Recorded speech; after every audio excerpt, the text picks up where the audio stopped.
Russia seizes more ground in Ukraine's east as Kyiv's forces await supplies. Russian forces committed a division to take several more villages in Ukraine's east during the past week, as Ukraine's European allies frantically increased their weapons pledges and the full effect of long-delayed U.S. military aid became apparent. Most of the Russian tactical gains came west of Avdiivka, which fell on February 17, and where the Russians have maintained their momentum. Russian forces advanced into the northern reaches of the village of Semenivka last Wednesday, overran Novobakhmutivka 5 kilometers. 3.1 miles, to the north and attacked neighboring Solovyov. By Friday, Semenivka and Solovyov, too, had fallen. Russian forces on Saturday launched a massive assault on Okheretine, 2 kilometers further north, and had reached its western outskirts by Monday. Lieutenant Colonel Nazar Voloshin, spokesman for Ukraine's Khortytsia group defending this area, said Russia had committed for brigades to the offensive, about 20,000 men, and that Ukrainian reserves had been sent in to bolster defenses. Fierce battles for Okheretine continued on Tuesday, but the Russian advance had already created a 5-kilometer deep salient into Ukrainian Free Territory. The Telegraph, a British newspaper, reported that Russia had attacked during a brigade-level rotation on the front lines. While Russia focused on the Avdiivka area, its attacks lessened in the other area of intense conflict, Chasiv Yar, some 45 kilometers, 28 miles, to the north, which Russian forces have been trying to capture as a gateway to the rest of Donetsk. But on Monday, they unleashed their fury here, too, focusing on 2 villages to the north and south of Chasiv Yar in a now familiar Russian attempt at operational encirclement. There were attempts by the enemy to bypass Chasiv Yar near the villages of Ivanivsk and Bodanivka. In this way, the enemy wants to take the city in a vice, go around it in a circle, Voloshin told a telethon, adding that all assaults had been repelled. Bodanivka was being still contested on Tuesday, but geolocated footage showed that Russian forces had mostly overtaken Ivanivsk 3 weeks earlier, and on Tuesday struck west of the village to reach the Seversky Donets-Donbass Canal, a mere kilometer, 0.6 miles, south of Chasiv Yar. At that point, the canal runs underground and Ukrainian forces are deprived of a natural defensive feature.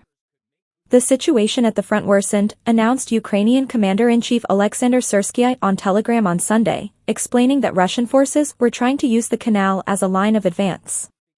The Seversky Donets-Donbass Canal runs hundreds of kilometers through Chasiv Yar and into north-central Ukraine. Syrsky said Russian forces were also trying to capture nearby Klishchivka, which Ukrainian forces recaptured during their counteroffensive last September, and through which the canal also runs.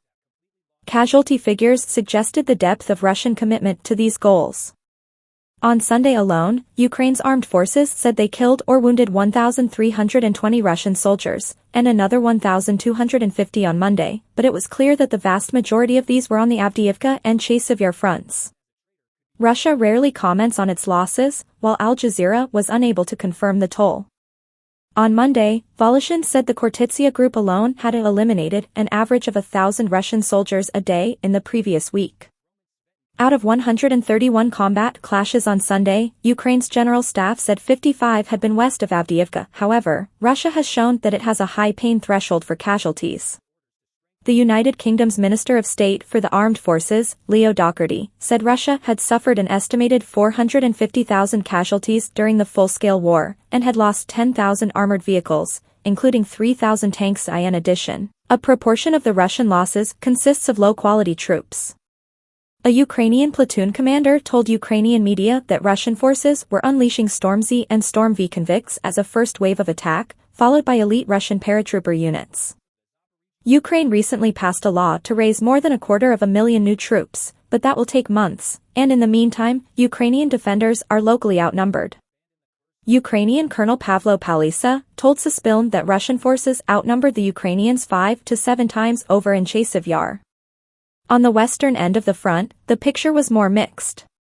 Russian forces recaptured a section of Robotyne, a town in Zaporizhia which Ukrainian forces retook at great expense during their counteroffensive last year.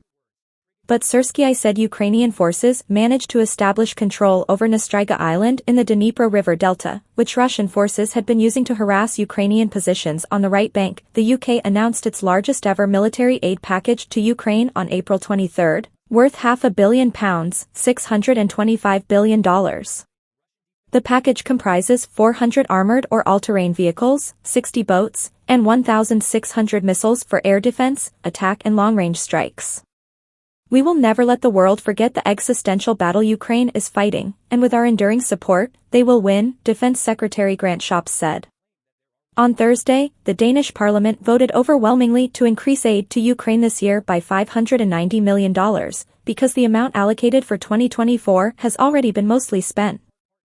That brought Denmark's 2023 to 28 aid for Ukraine to $9.2 billion.